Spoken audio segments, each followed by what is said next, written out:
I'll be repairing defects found in the previous video for this Japanese ship's clock. Here, it looks like someone replaced the hook and left tool marks, probably from a file. This barrel cap is so loose, it falls out in service. The fit up to the barrel will need to be corrected to make it more snug. Just a small amount of pressure on the arbor and the cap pops out of its seat. Inspecting the seat, I'm finding several failed attempts from past people to tighten its fit. Lots of tool marks on the leading edge here. Looks as though someone used a tool like a screwdriver and hammer to deform the brass. In this area, it looks like someone hammered on the outer edge trying to close the barrel into the cap. More screwdriver looking dents here. This relief cut in the barrel for the cap has a lip on this edge. The cap and barrel are cut with about a 2-degree matching angle to hold the cap in place. This red color will give me a visual of where the cap is making contact with the barrel when snapped in place.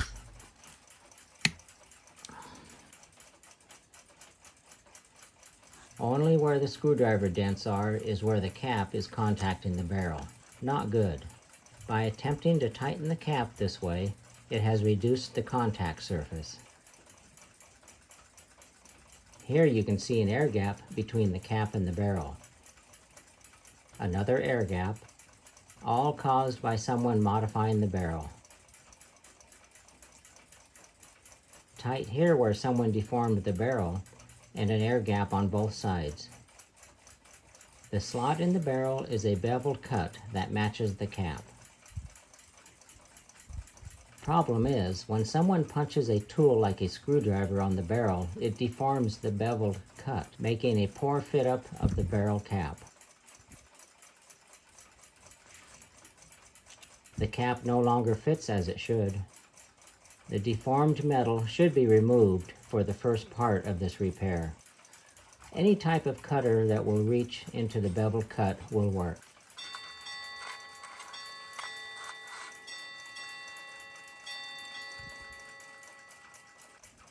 The slot needs to be all cleaned up.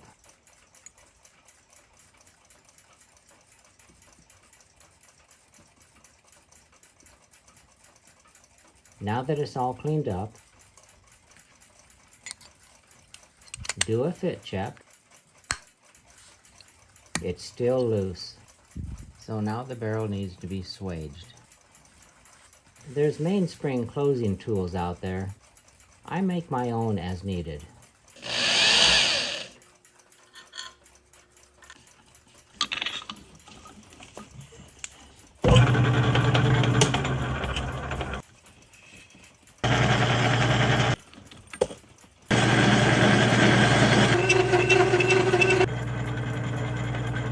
Needs about a 2 to 3 degree draft angle to work smoothly.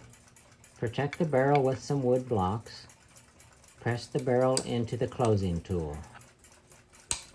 I put a piece of printer paper between the tool and the barrel to get another 1/1000th of an inch smaller opening. This tapered edge here is what does the resizing of the barrel. Here where it's shiny, you can see where the metal was made smaller. Now I test fit.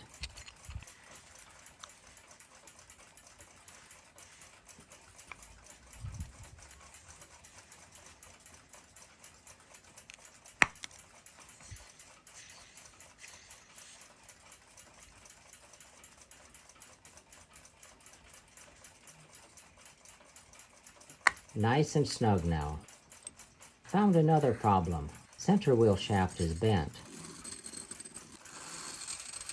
I may be able to slowly straighten it back to within acceptable limits. If so, it'll save the customer the cost of fabricating a new arbor and pinion. Perfect.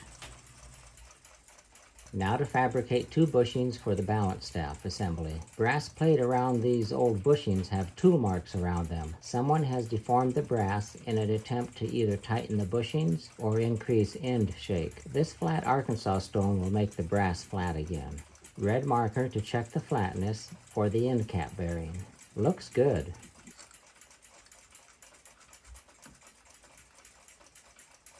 Fabricate a new staff bushing.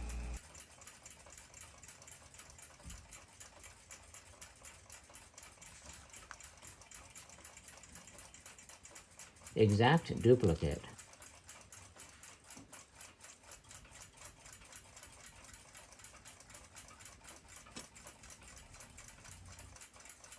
Press it home in the plate.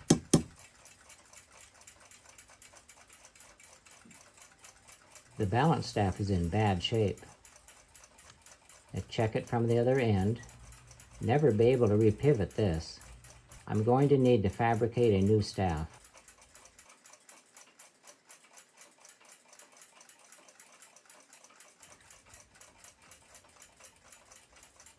I fabricated a new staff and it looks good. Need to locate the pallet fork horn relief cut location and get it cut into the new staff.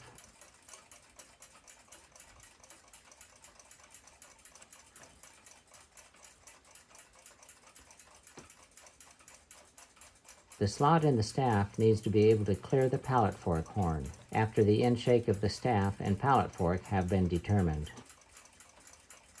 The area marked on the new balance staff is just right. Glass plate will protect the tool post from the file.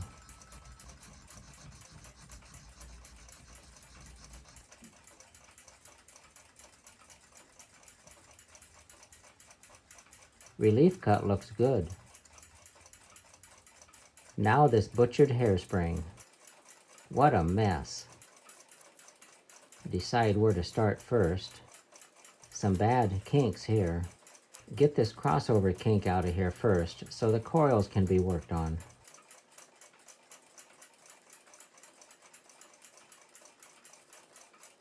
Work from the center out until the coils are the same distance apart from each other.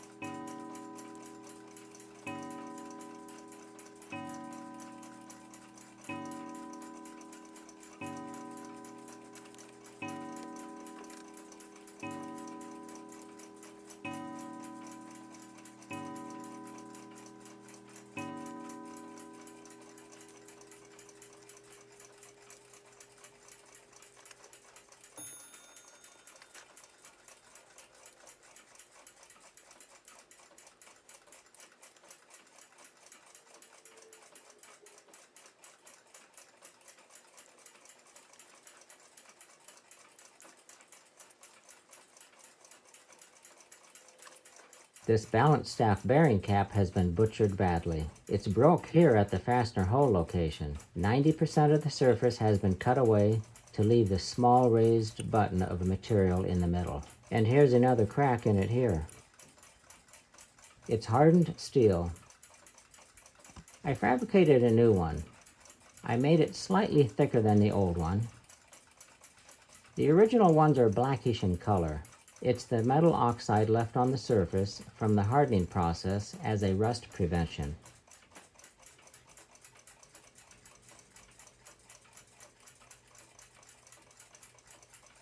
Drill the fastener holes.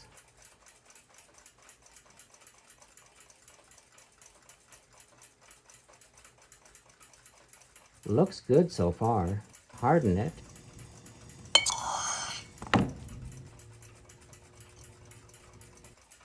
Looking more like the original all the time. I'll use a diamond stone to rough out the flat bearing surface.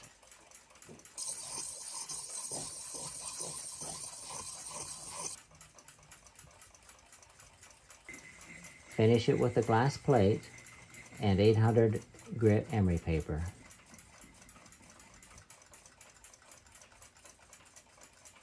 Surface is almost to a mirror finish. The swirl cut is slightly different from original. Black oxide finish is an exact match. The owner is going to archive the old original one with the movement. Balance staff looks good. The balance wheel has a wobble. Someone has installed a bushing in the middle of it and got it off-centered. I'll take care of this later. Now to deal with this butchered regulator. Solder doesn't look like it's stuck to the copper wire. The copper probably wasn't prepped correctly. Messy looking job. Straighten this copper so it can be removed. Remove the copper wire.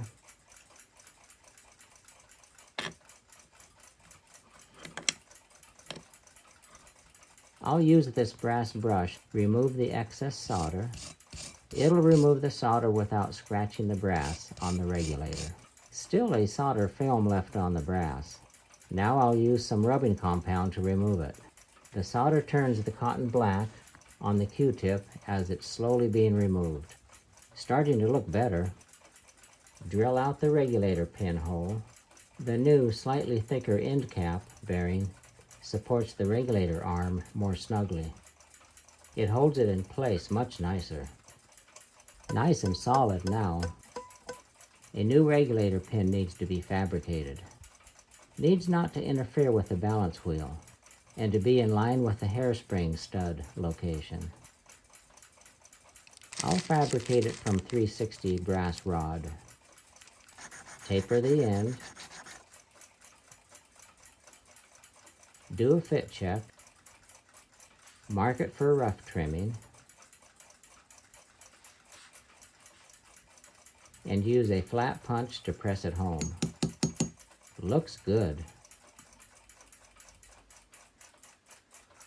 The hairspring straightened out nicely from its crumpled up condition.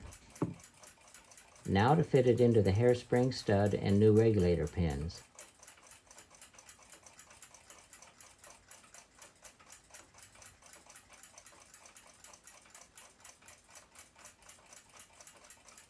The center of the collet needs to be centered on the balance jewel hole while it's mounted in its stud. It's going to need some correcting. The hairspring pin is interfering with the fit-up of the regulator pins. The regulator pins are in direct alignment with the hairspring taper pin. Not good. Someone has misclocked the hairspring stud hole.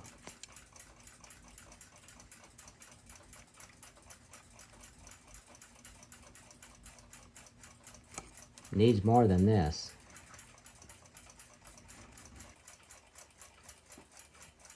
That's better. The hairspring needs to be bent so it follows the regulator pins. It's getting closer. Being butchered like it was, not even sure if the hairspring is the correct length anymore. A chance a person takes when accepting a movement that has been butchered. Now to bend the regulator pin in just the right place.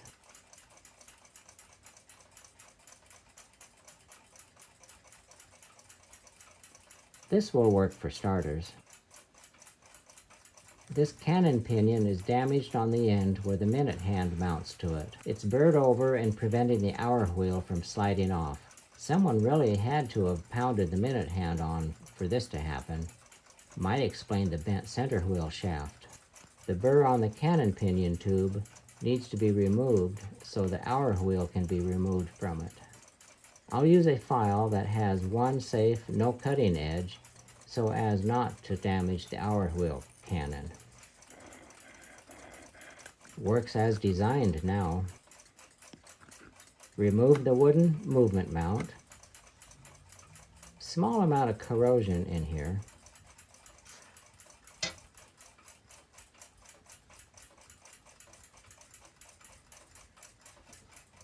After straightening the mounting bracket, the seam of the back and side tightened up nicely. The mounting wood looks like it's made from a red cedar. Assemble the movement.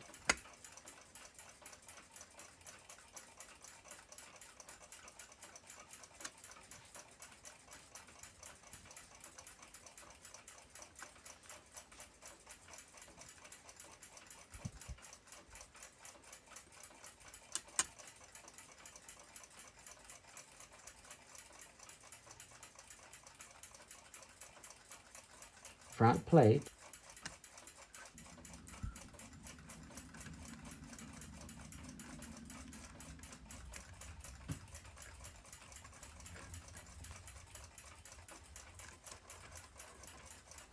oil the movement,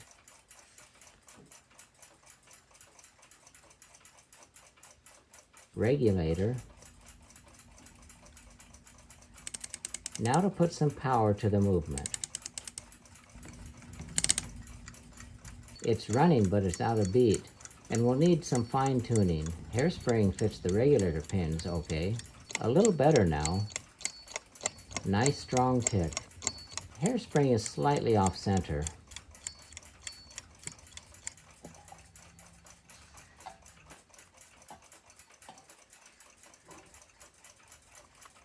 This 138 matches the 138 written on the case. The pits in the dial are as deep as the cut grooves in the minute track. Any attempt to remove them could remove the cuts in the dial. Not much can be done to restore the surface. Best we can do is to preserve the dial as is instead of restoring it.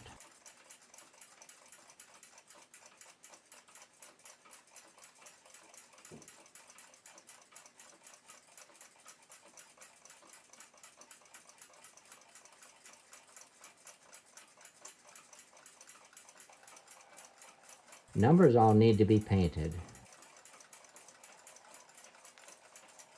Movement is running nice and strong.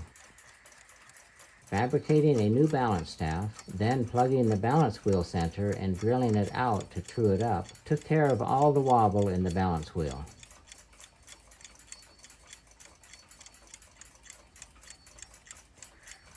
The dial came out great compared to what it looked like. You can still see the pitting as it catches the light differently than the undamaged areas on the dial. A large improvement.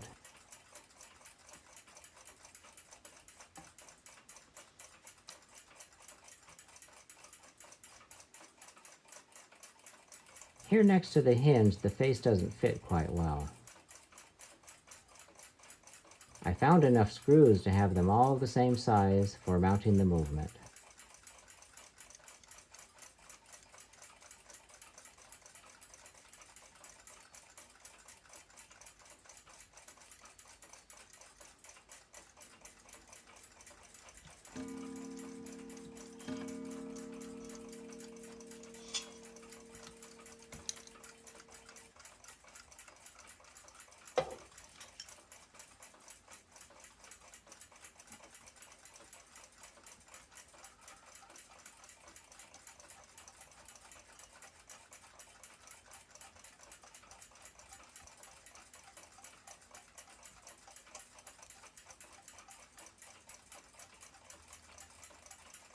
A nice running Japanese Navy ship's clock.